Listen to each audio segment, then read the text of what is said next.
Okay, moving on with the Center for Military History interviews. Number 419 is George Amon. He was the facilities manager.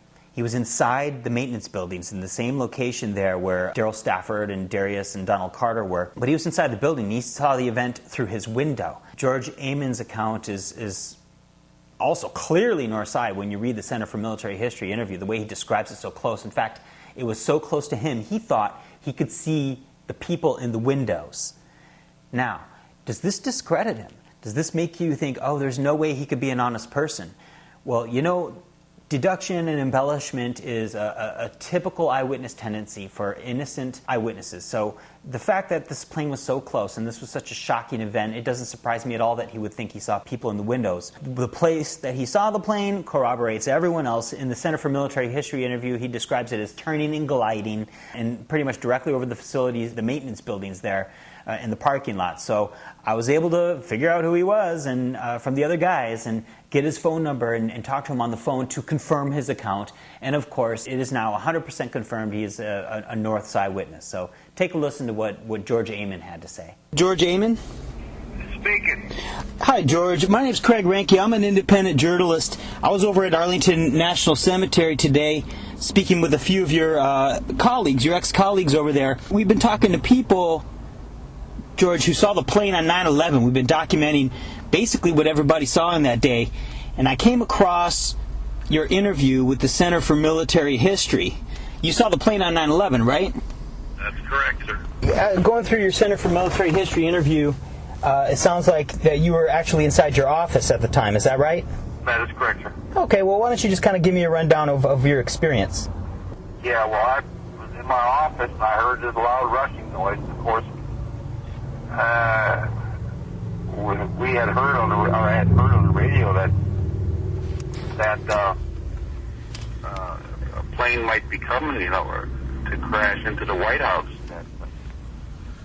So anyway, I heard this loud noise, and I looked out my window, my office window. One window faces towards Columbia Pike, and the other window faces out towards the Pentagon. Mm-hmm. So, well, and I guess you were there. You know how the proximity of the office building or the maintenance building to the Pentagon.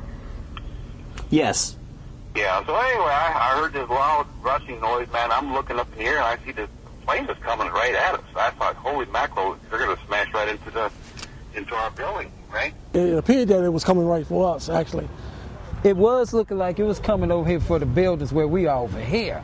It went, you know, right over the parking lot. The parking lot of what? The parking lot right there by the maintenance complex. Oh, okay, of Arlington Cemetery in front of the maintenance buildings, the parking lot. Yeah. So you're saying it was directly over the top of that? Yeah. Yeah. Now, let me ask you, did you see it approach before that? Like, did you see it approach perhaps before the Navy Annex? Oh, yeah. Well, right at about the Navy Annex is when the noise was getting so loud, and I was looking, and it came right over the top of the Navy Annex. Right over the top of it? Yeah, directly right over it, and it came and made its approach that way. Like I say, I thought it was going to smash into our building right there. Okay, so it looked like it was headed towards the maintenance buildings there then? Right. Do you remember the color of the plane? No, hell no. Right. By the time I seen it, I focused in on it coming in.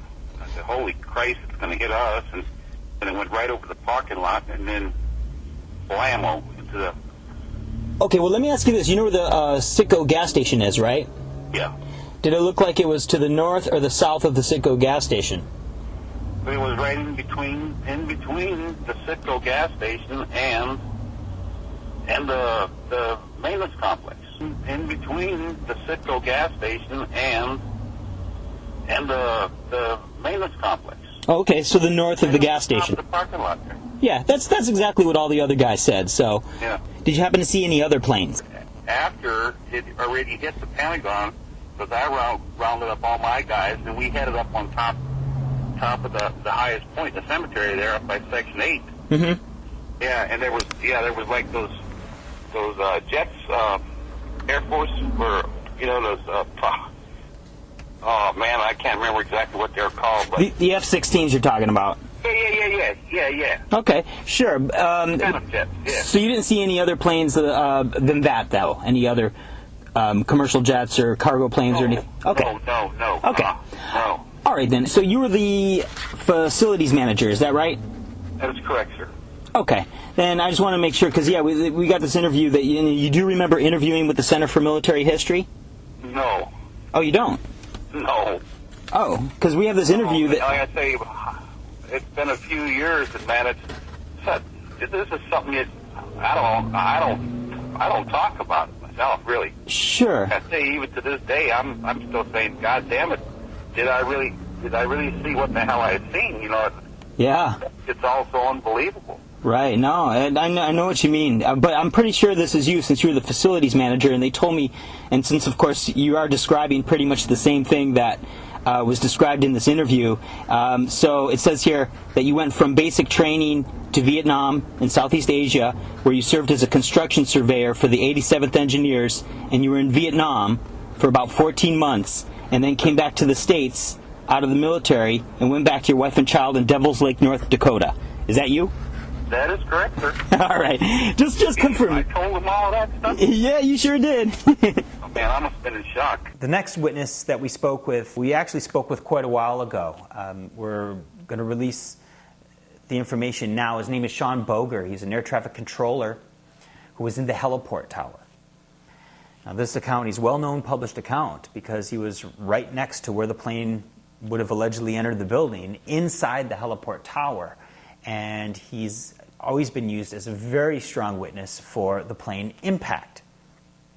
So we got a hold of him and talked to him on the phone for a good while. And what was key for us, of course, is determining exactly where he saw the plane fly. And sure enough, he corroborated everyone else. He describes the plane banking. He describes it on the north side of the gas station. In the Center for Military History interview, he describes watching the plane enter the building as well. So he sticks to this, but of course these claims are mutually exclusive, and it's impossible for that plane to have entered the building if it was where he and all the other witnesses say that it was.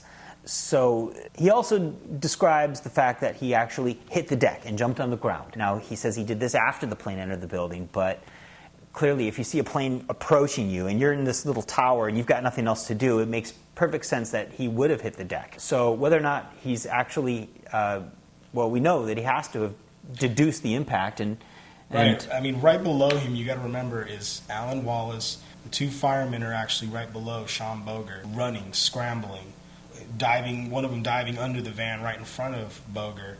The other one running out into the lawn area. You got to understand that more than likely he ducked before the plane reached the wall and looked up and might have seen the fireball rising.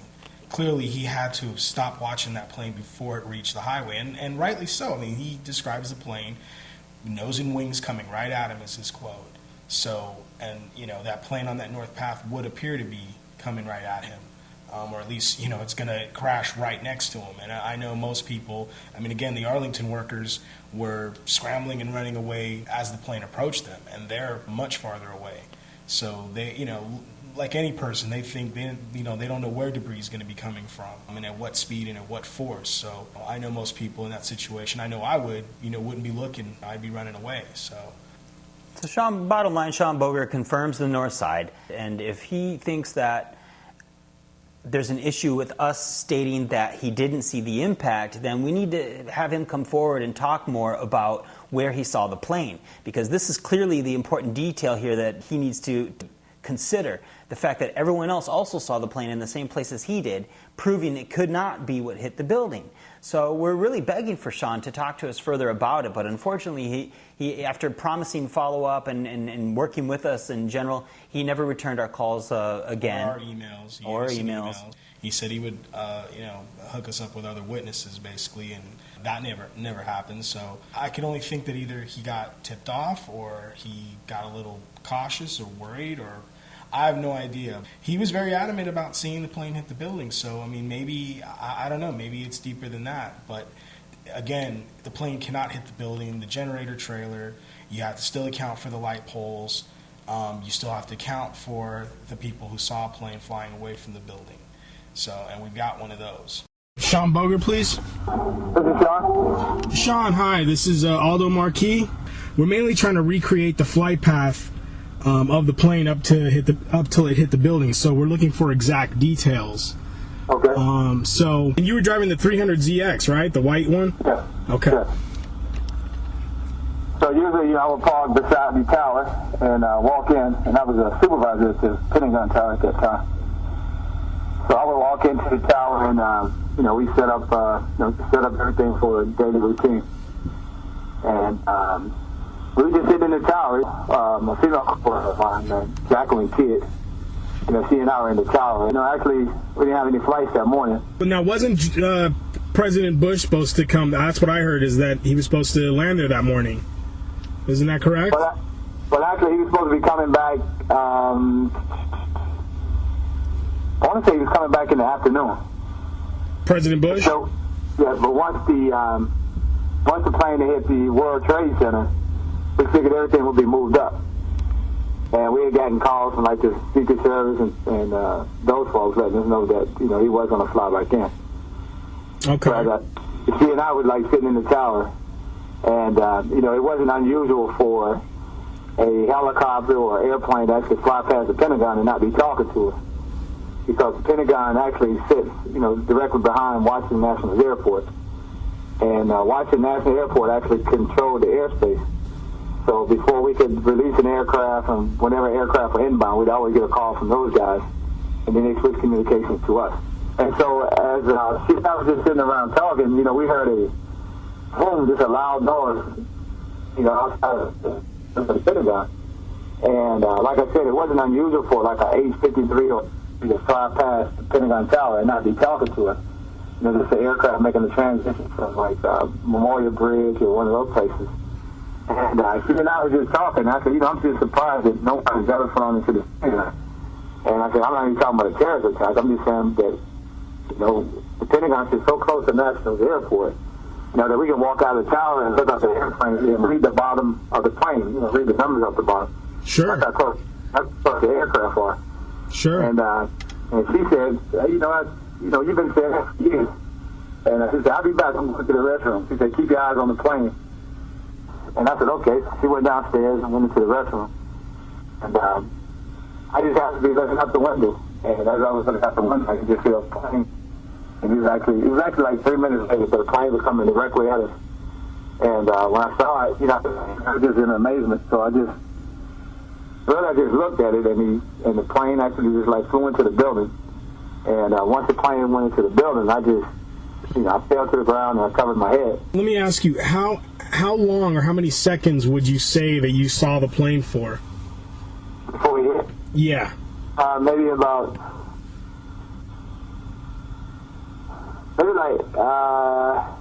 I'd say between 8 and 15 seconds. 10 to 15 seconds before impact. Oh, okay, so it was kind of slow. It was slow, yeah. When you saw it come, okay, let's say when it came near the Navy Annex, where in relation to the Navy Annex was the plane?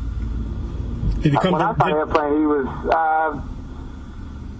he was practically in front of the Navy Annex. I think that street is 227.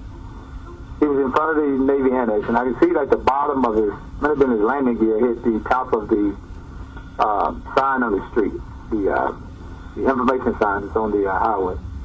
Okay. And so he was coming like at an angle. His wings were tilted, so it was almost like he was trying to bank towards the Pentagon building. So you would say he was kind of almost turning towards the Pentagon. Yeah. Okay. And you could see the gas station from there, correct? The Citgo? Yes. Okay.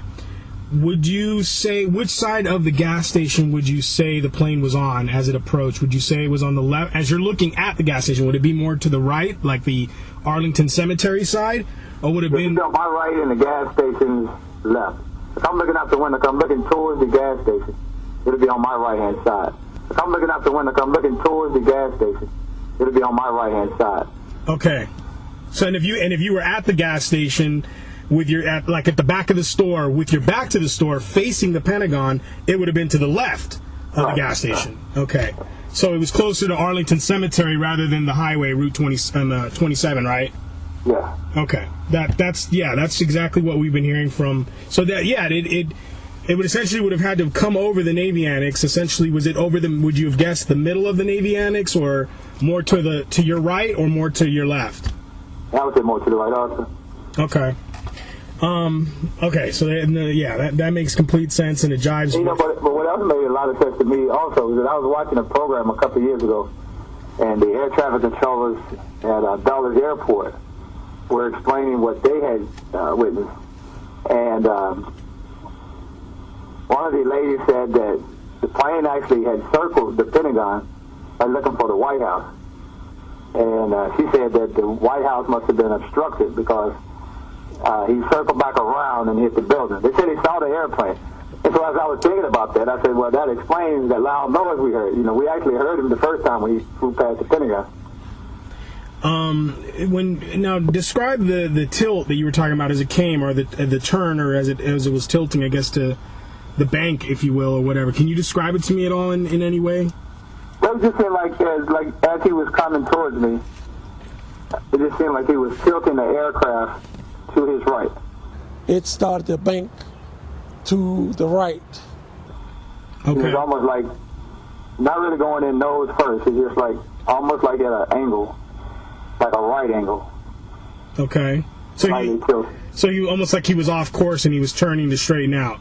Right. So how did it come over low and level over the grass? Was he level over the ground, or was he descending at an angle?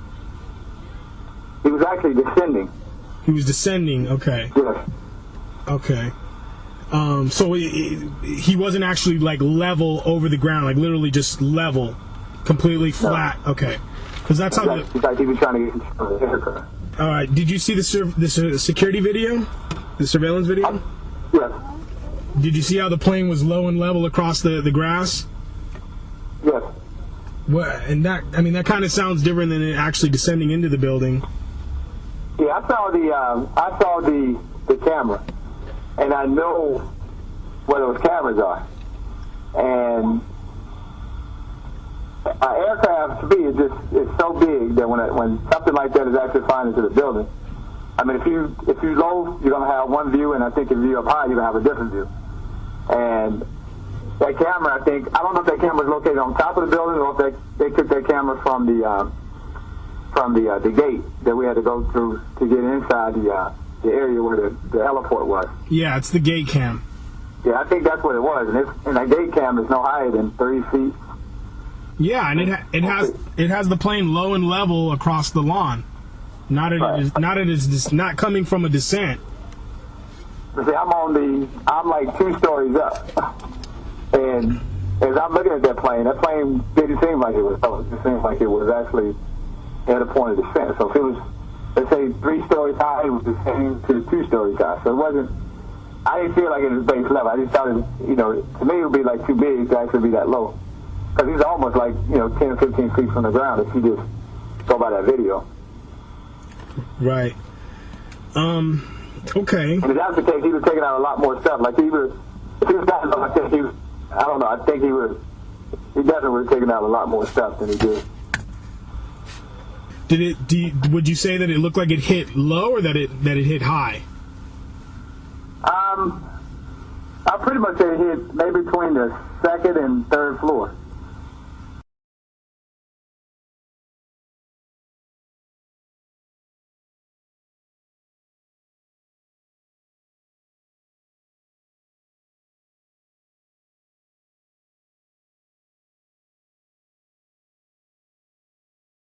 In addition to Sean Boger, we spoke with Levi Stevens, who's another published witness. He declined to allow us to publish his recording, but we can report to you that, so in essence, he's one of 2 out of 13 Northside witnesses who we don't have permission to publish their interviews. So basically, the fact is he did tell us he saw the plane on the north side of the gas station. He saw it come over the Navy Annex. He saw it come over the Navy Annex. And most importantly, he said it did not look like an American Airlines. We think this is why he's nervous and why he doesn't want us to report what he saw. He's afraid. A lot of these people, they don't want to be involved. People are aware of a deception, and they want to keep silent because of that fact. Levi's got his reasons, and we believe we have a mutual respect with him. A key thing too about Levi, he does believe the plane hit the building, but when you actually study his account, he's got his back to the Pentagon wall. He was on his cell phone with his sister. As he saw the plane come over the Navy Annex, he didn't think much of it. Probably, obviously, because it was kind of coasting into that turn. But as he saw it turn towards the Pentagon, that's when he started to take notice of it. But again, he's in a van. He's got his back to the wall. Essentially, he wouldn't have been able to see it impact. All his other accounts, or his account in itself, when it was published in Stars and Stripes, does indicate that he turned around and saw the explosion. So the plane was already flying away from the scene, and he wasn't aware of that. So he was one of the witnesses who obviously came forward and who thought the plane hit the building and describes his experience. And we're the guys who obviously are looking for the key details in his account, and that's all we were trying to essentially get from him, was whether the plane was on the north side, south side, whether he saw poles 1 through 5 hit, and he didn't. He saw the plane on the north side, so he is a north side witness, and that's what we're reporting.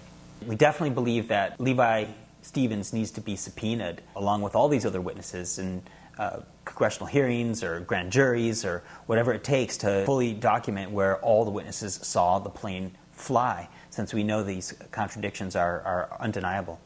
Next up on the Center for Military History interviews, we have number 567, Maria de la Cerda. Maria is a member of the Army Band, Pershing's own. She's the first female drum major. She's a career musician with the Army. And she was at Arlington National Cemetery on 9/11, and she describes the plane as closer to the cemetery. But what's even more important about Maria's account is, in her initial interview even to the Center for Military History, she describes how she thought the plane hit the other side. So what this means, of course, is that she basically saw the plane fly over the building and assumed it must have hit, probably because of the explosion. And so, in fact, when we confirmed with her account, she confirmed, well, she describes it now as to be the top of the building, is what she remembers now. Her mind's eye, she said it was at the top.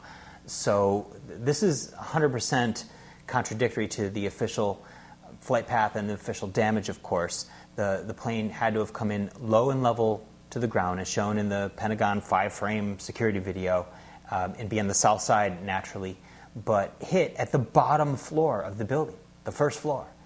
So the notion that she could possibly think that it hit the other side or the top of the building is a clear indicator that she saw this plane pulling up and flying away, like we know it had to have done. And she also was puzzled, so that's very key as well. That people have to understand, that she just accepted the plane somehow must have went in, and she was puzzled by the fact that she thought she saw it hit on the other side or hit high or hit the top of the building. So it's very key. Once again, she corroborates the north side just like all the other witnesses. So let's take a listen to what Maria had to say. I'm a military musician and was working and had just finished a full honor, an 8:30 we call it. It's a report time and normally scheduled at 9, so it was through about 9:25. I think it was section 54. Saw after it was finished at that point, drum majors had to recon. We had to go ahead. I don't know what we call recon exactly, but we had to go ahead of the mission and talk through the ceremony.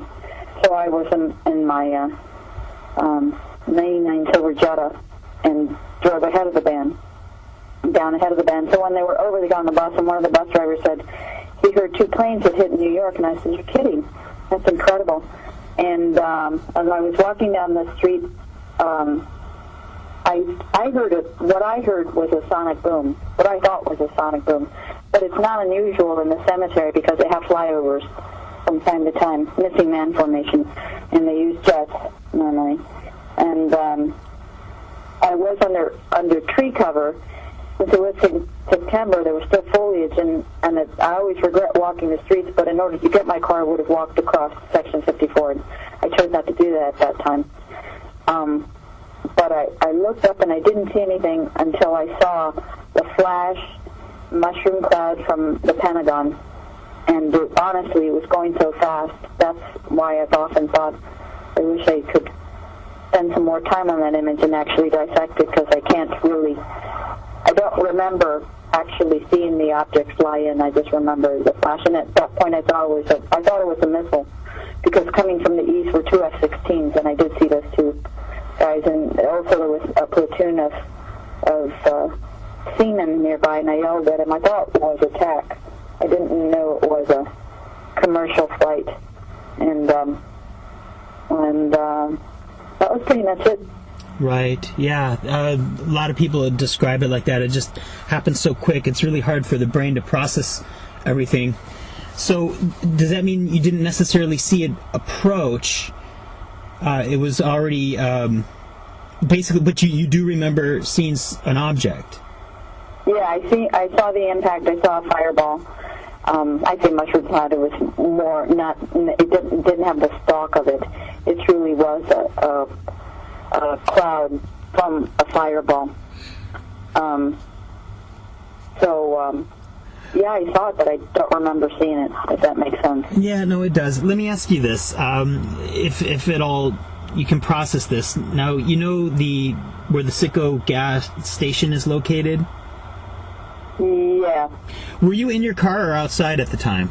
I was walking outside. You were walking? And this is if you look at a map, you can see that the cemetery is right next to 395, a highway, and then the Pentagon, the grounds of the Pentagon. Right. So we're sort of hill. You can't really even see anything else except the Pentagon. So Arlington Cemetery is to the north of the gas station. So do you imagine that, from what you recall, obviously it's hard for you to remember the plane itself, but do you think you might, from your feeling, that the plane would have been perhaps closer to Arlington Cemetery, on the Arlington Cemetery side of the gas station, or further away from the gas station, on the other side? Definitely the Arlington Cemetery, because the sound was over my head. Oh, what? The sun was over your head? The sound of the sonic boom. Some people insist there wasn't a sonic boom, and I felt like there was. I heard over my head, walking in the cemetery, like I said, a sonic boom, which would not be unheard of with jets in a funeral, some funerals. But in this particular, it was a commercial flight going really, really fast. Mm-hmm. Some people say it was been impossible, but I did hear something like that. And that's why I said it was on the cemetery side. Well, another interesting thing you said in the interview was that you were surprised that the damage was to the side of the Pentagon that you were facing, and that you thought it had actually hit on the other side. Yeah, my mind's eye, I saw it hit on top. On top. One eyewitness said it appeared that the pilot went to the side of the building, not directly in. Again, the one witness seemed to think that the pilot tried to avert going directly in. Our unit had support with not the recovery portion of certainly not the recovery portion of the operation. We had our unit supported by providing manning of computers for ID badges for everything. And so being on site, we got to look at it quite a bit. Right. And my sense of it was not that it was a side impact, but rather that it was on top. My sense of it was not that it was a side impact, but rather that it was on top. Your feeling was that it was actually on the top part of the Pentagon, where the impact was. Okay. Okay.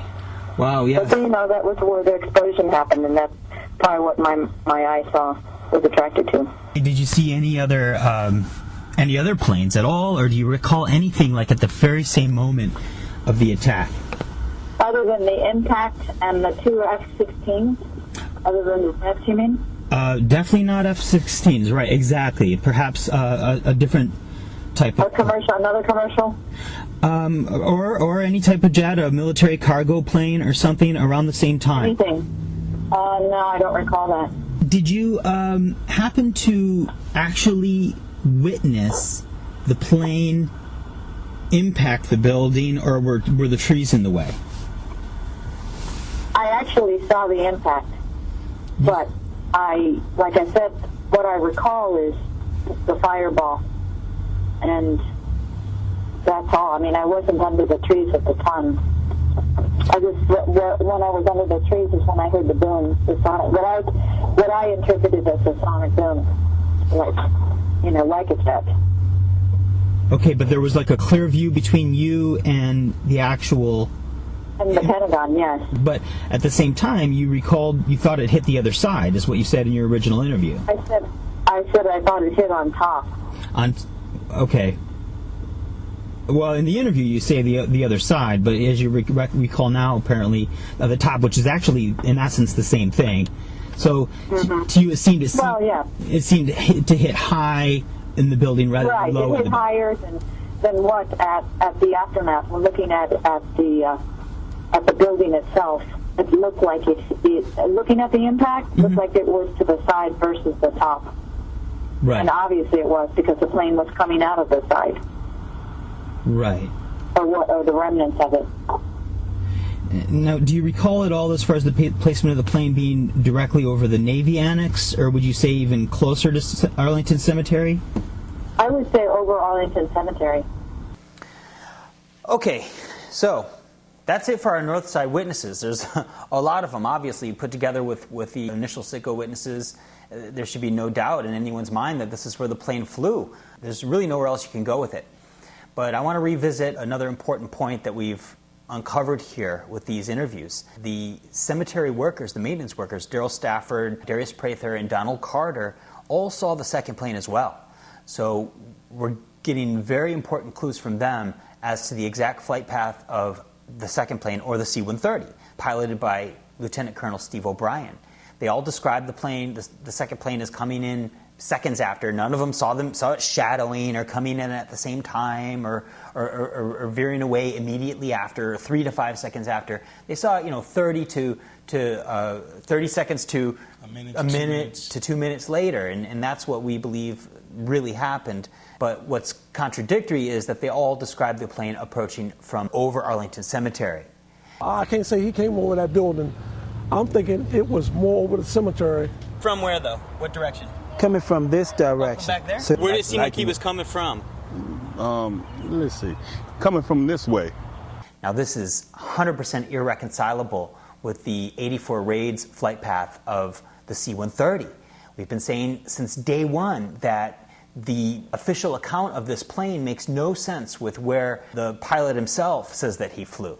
So now that we have more testimony as to where this plane flew, it simply does not make sense with the official data, once again, showing that somehow this C-130 played an important role, a significant role, in cover for the flyover jet. Right. They obviously described the plane coming from the west, traveling eastbound, which is exactly what I had interpreted in Steve O'Brien's account, which is what he describes. The plane is, or him meeting up with the plane after he'd just gone by the mall, and the plane essentially passing in front of him and crossing around, and him traveling or continuing on westbound, and then finally after 3 radio calls turning back around, traveling eastbound.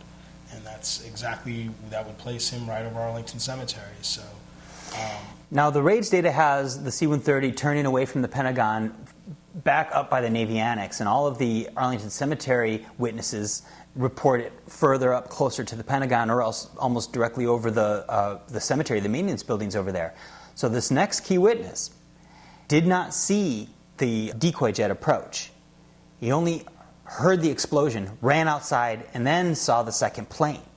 Now, this witness is number 428 in the Center for Military History interviews. When read, has a lot of interesting implications because he describes the C-130 a lot closer than the other people. So this led some people to believe that, hey, maybe he was talking about a North Side flyover jet. Well, we got a hold of him. His name's Russell Roy. We found out from the other workers, we've tried to figure out who would be the mechanic, like he describes, and I found him, and we got his account. So we know that Russell Roy is not a flyover witness. He did not see the plane approach. He did not see a plane fly over. He only saw the second plane. But where he saw the second plane is absolutely key, because once again, this fatally contradicts the 84 Raids data and corroborates his colleagues who work at Arlington Cemetery who saw the C-130 as well.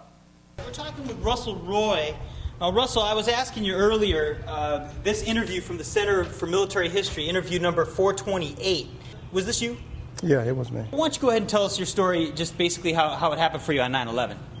Well, basically, we had come down to 123 to turn in our clothes, and discussing about what had happened in New York City, you know, with the towers. And all at once, we just heard all this volume, the building shaking. So we ran out. When we ran out, the plane had already went into the Pentagon. Oh, okay, so you were here when you heard the explosion. Yeah, we ran out like where Why don't you go over there and show us? Where the white truck is. Oh, where the white truck is? Yeah, in that direction. All right, let's go over there. What did you see? We just seen the smoke, and we could feel the heat from the plane. Okay. So then we wanted to get away, well, my friend and I, Mr. McGill, we wanted to get away from the gas pump, so we ran over that way, to the left. When we ran to the left, that's when we seen the other plane. Where did you see this other plane? We was running over to the left, and the plane come down like that. Then it made a left turn and just went on. Oh, it went off? Yeah. But just seemed like we was just so close to that plane, like we could almost see in that plane. Oh, it was that low? That was that low. Okay.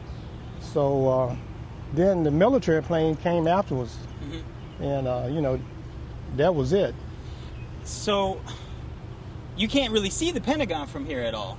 Well, you could see it then. There's trees and stuff that grew up now. Oh, okay, the trees were smaller? Yeah, so you could see it. The other plane, did you see it flying away over there, or what color did the other plane look like that you saw? Man, I couldn't tell you what color the plane was. Did it look like it had jet engines, or did it look like it had propeller engines?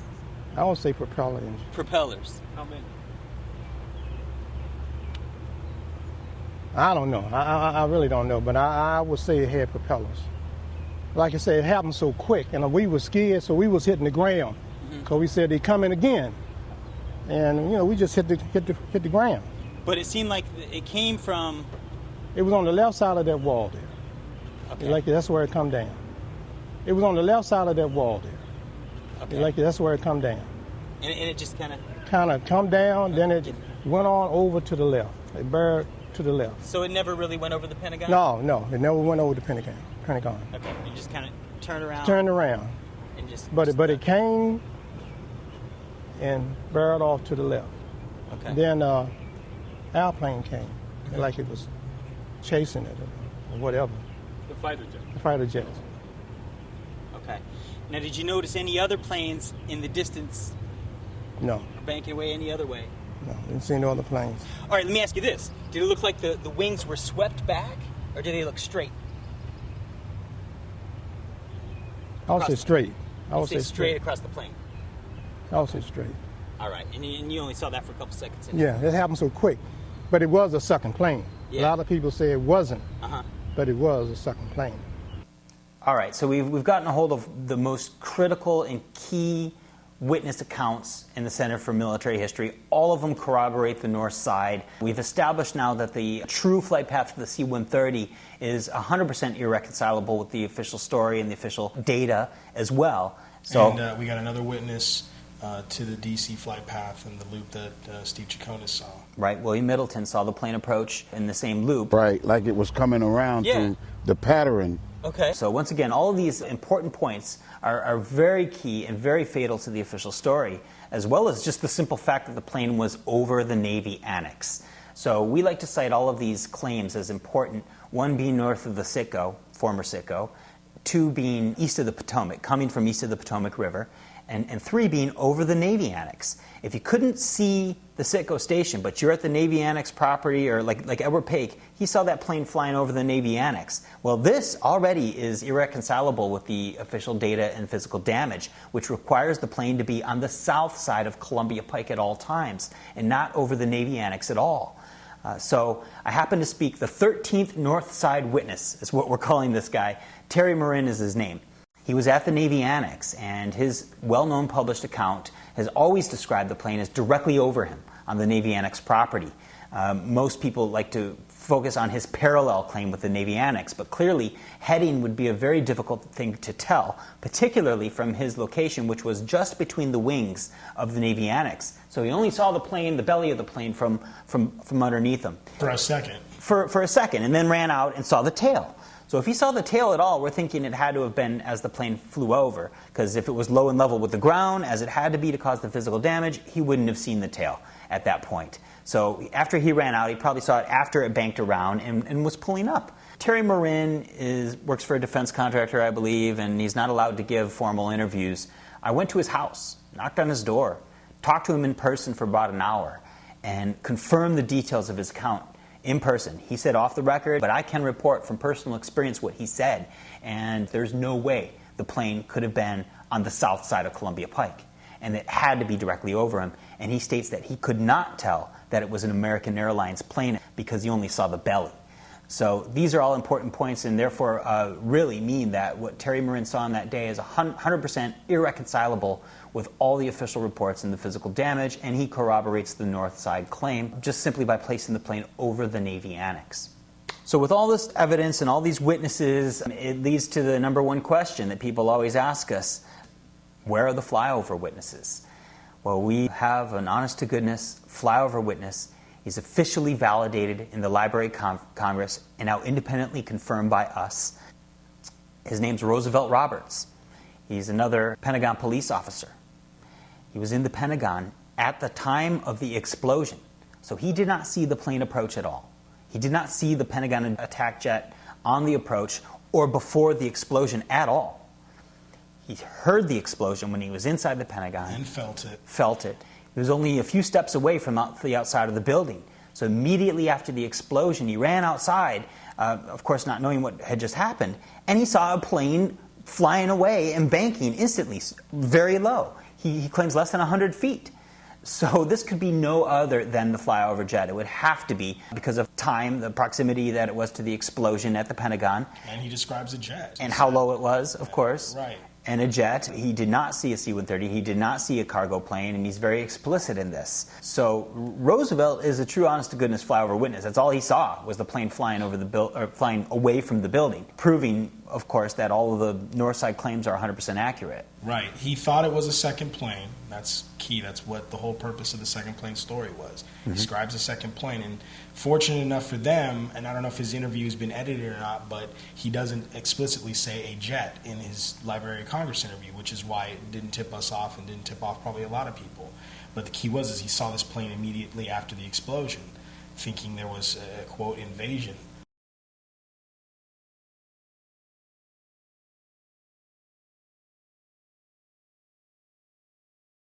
My overtime day, and I was assigned as Unit 156, which is scheduled to be at the heliport at 10:45 for departing flights.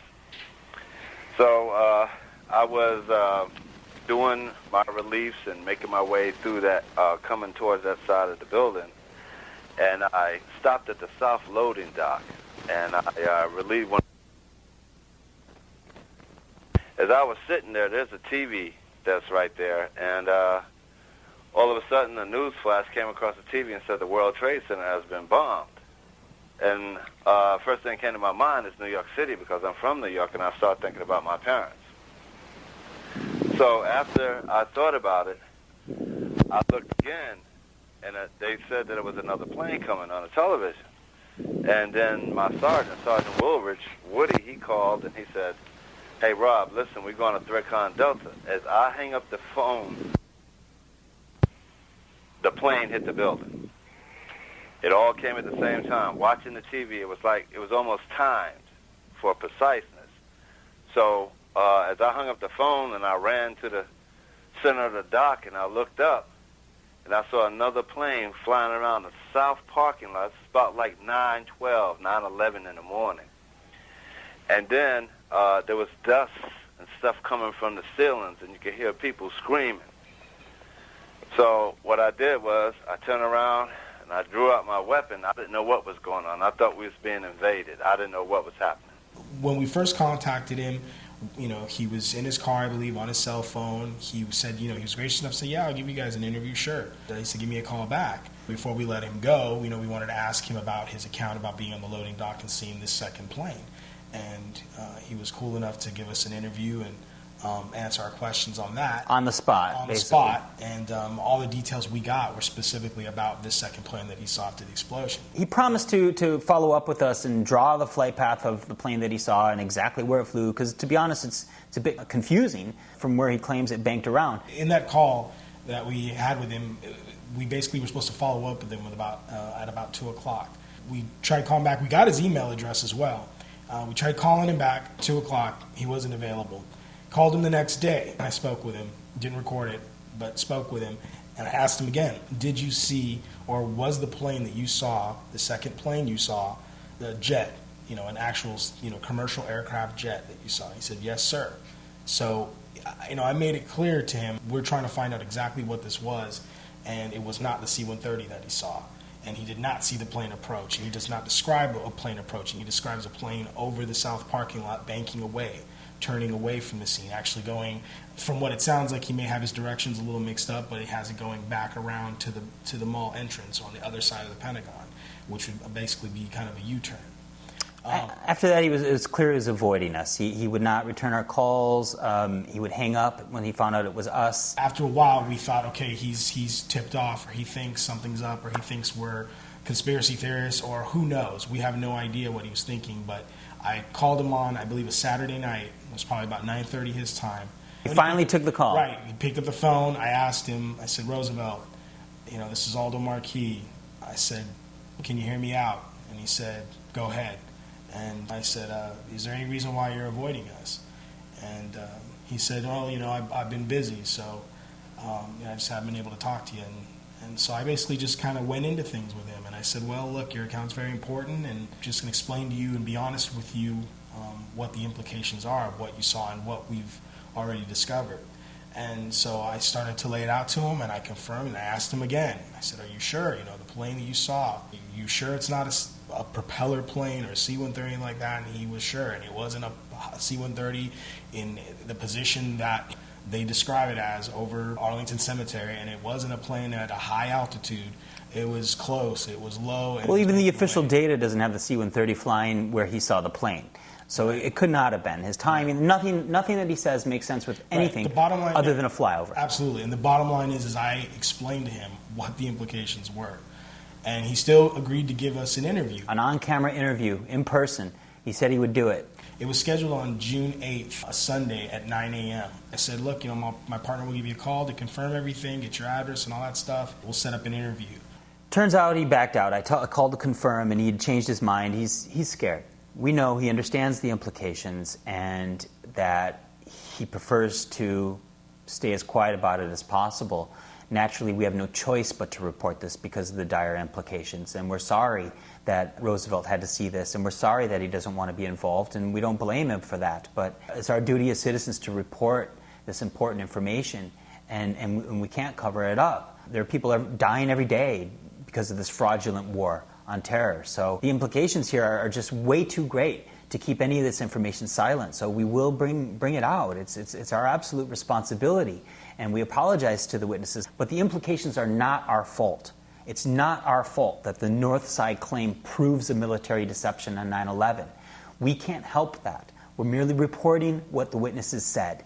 Now, most of this information was officially validated already shortly after the event, either by the Center for Military History interviews or by the Library of Congress in the case of Roosevelt Roberts. So we're really just independently confirming what's already on record. Right, putting the puzzle pieces together.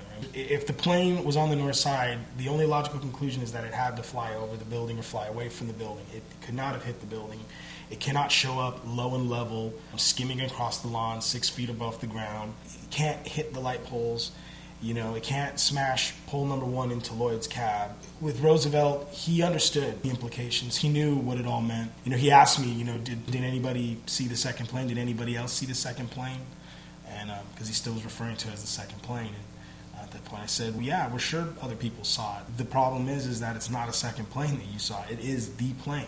And as you heard in the interview, or can hear in the interview, he describes that plane as coming from the same place that the first one impacted. So He believes that there was a second plane right in the area at that exact time, flying away from the scene. And he believes it was a commercial aircraft, a jet aircraft. Craig went, the next step and stuck to the interview. I went there anyway, showed up at his doorstep, knocked on his door. As soon as he found out who I was, he said, listen, I can't talk to you, you have to go. And basically shut the door. So we did what we could to get his account. We have this one recorded interview, which, again, simply confirms what he's told Jennifer Brennan and is documented in the Library of Congress. So we're going to play that complete phone call, since this is the only data that we have in regards to Roosevelt Roberts. So, whatever details that are unclear as to the flight path, we're sorry, that's just the way it is. But to be honest with you, it really doesn't matter, because the data proves that it could not have hit the building and that it did fly away, regardless of how clear or unclear Roosevelt is on these details. So let's take a listen to his complete phone call with us.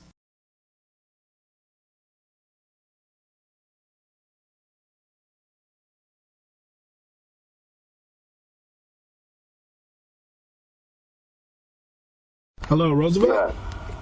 Yeah. Hi, thanks for taking the call.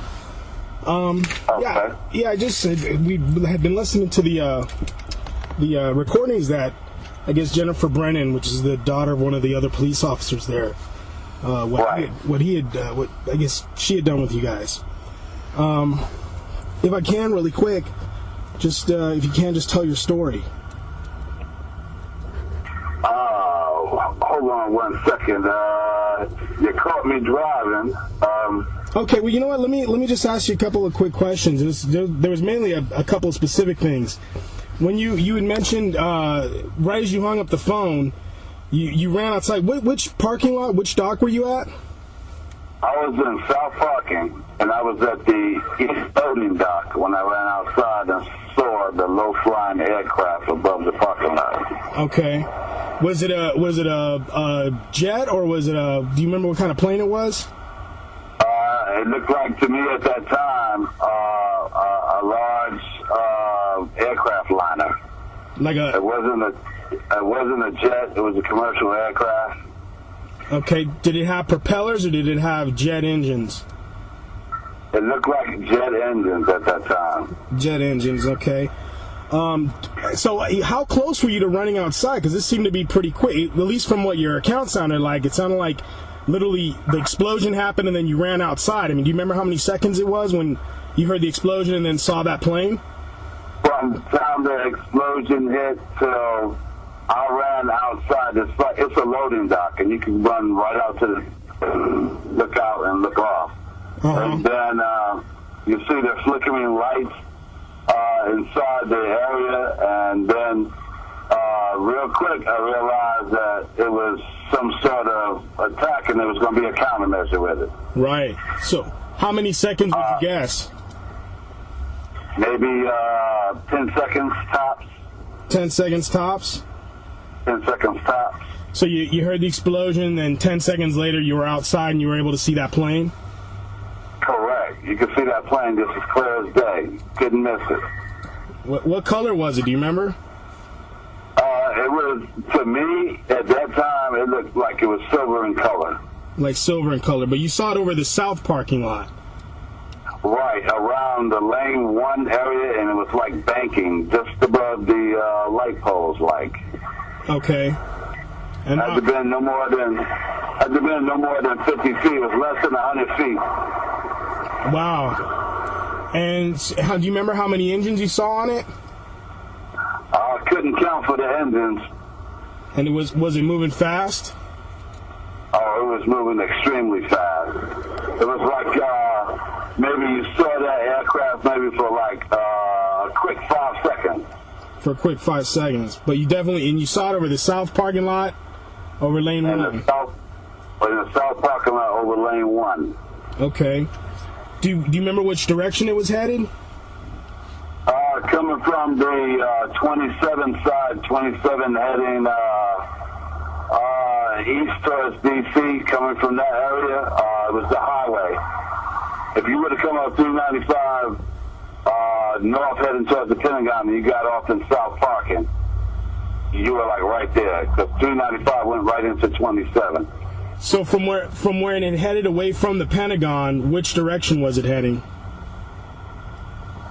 From the, can you repeat that one more time, please? Yeah, when it was heading away from the Pentagon, this second plane, do you remember which direction it was heading? It was heading back across 27, and it looks like, it appeared to me, I was in the south, and that plane was heading like southwest, coming out. So like banking around, turning back around? Correct. Okay. Banking around, coming back out, turning southwest, and going straight across. Okay. So did it look like it went out over the river and kind of turned around? It looked like it went over on the mall entrance side and turned around, because you got the mall there, and then where I was south, and the plane, from the direction it was sitting, it was facing west, so it went southwest away from the Pentagon. Southwest away from the Pentagon. Okay, so kind of doing a U-turn in a way? Right. Okay. Because it banked out, and it was like U-turning, coming around and coming out. It looked like, for those brief seconds, it looked like how do I want to say this? It missed the wrong target, and it was going like out of the way, like back to the airport or something like that. Oh, like, so it's headed towards the airport, it looked like. Well, no, not heading towards the airport. It's almost like if a pilot misses good, he'll try to do a banking and come around because he missed the target. He missed the landing zone. Got it. One eyewitness said it appeared that the pilot went to the side of the building, not directly in. Again, the one witness seemed to think that the pilot tried to avert going directly in. And are you 100% sure it was a jet, an actual jet plane? Commercial aircraft. Commercial aircraft. Okay. So there was another commercial aircraft in the area as the plane hit. Then basically, is that what you think? Yes, sir. That's not what I think. I saw it. It was two aircraft. That's for sure. Okay. Now, where did it seem like it came from? It seemed like when I saw it, by the time I got to the dock, it was already in the parking lot of Lane 1. And it was so large, you couldn't miss from seeing it. Right, but from what direction did it seem like it came from? It seemed like that it came from, hold on a second. It seemed like it came from southwest, the same way it came in, or appeared that it came in, it seemed like it was southwest. Everything came in almost like where the first plane had fell into the Pentagon right there. It looked like it came from that direction. So from the same direction as from the impact side, basically, from that direction. Everything, right. Exactly. Got it. Okay. Now, how long would you be sure that it was about 10 seconds that it would take you to run from the phone to the outside, or would you think it was less than 10 seconds? Or a little bit more? It would take about 10 seconds because upon impact, I stepped out the little booth that I was in, and the distance between that booth and the edge of that dock is about I'm like 7 steps away from there. Wow. So it was extremely close. Got it. So you're right there. Okay. Well, I'll let you get going there. Would it be possible to get an email from you so we could even get you to draw on a map exactly where you saw everything, where you were standing? Because I'm trying to gauge everything, and it's kind of hard without seeing it on an overhead. Would that be possible? Oh, yeah, that's not a problem. My email address. Yeah. Go ahead. Is .mil. .mil. Okay. And I've switched from being a professor to a special agent. I work for the Anti-Terrorism Force Protection Directorate now. Oh, okay. All right. Excellent. Well, we definitely would love that. When's another good time to get in touch with you where we could speak more at length with you? I'm going to be back in the office no later than 2 o'clock. Okay. We'll try to give you a buzz back later then, and I'm assuming this is your cell phone, or it transfers to your cell phone? Yes, sir. This is my cell phone. Okay, great. Well, again, appreciate the time. You'll definitely be hearing back from me, and appreciate you taking the time to talk to us, Roosevelt. Hey, no problem. Anytime. All right, buddy. We'll talk to you soon. Okay. Stay safe. You too, man. Bye-bye. Out. Roosevelt definitely needs to be contacted. He's not going to talk to us. He may not talk to anybody except some type of congressional panel. He needs to be subpoenaed, bottom line. Yeah. All these people do, and that's what we're calling for here. We need grand juries. We need congressional investigations. We need this attention to this information. And this is where you can come into play. Anybody watching this, you can help us. We're providing for you evidence, proof of a military deception, a tool that any of you can use to approach media, to approach the authorities, and put the pressure on them. Force a response out of them. Force them to acknowledge that they saw the data. Send them a link to it, or send them your own DVD. You know, we don't care about citizen investigation team. This is about this evidence.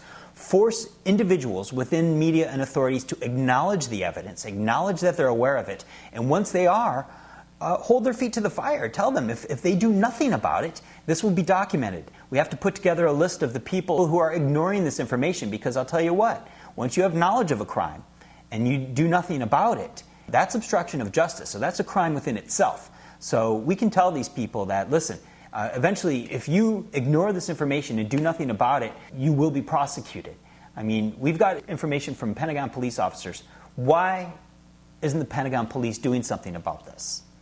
We've called them, we've contacted them, they listen to us, then nothing. And that's where it gets left. So, you know, this is serious, and we need everybody to help us. I mean, the more people approaching the media and authorities with this information, the more chances are that somebody's going to eventually respond.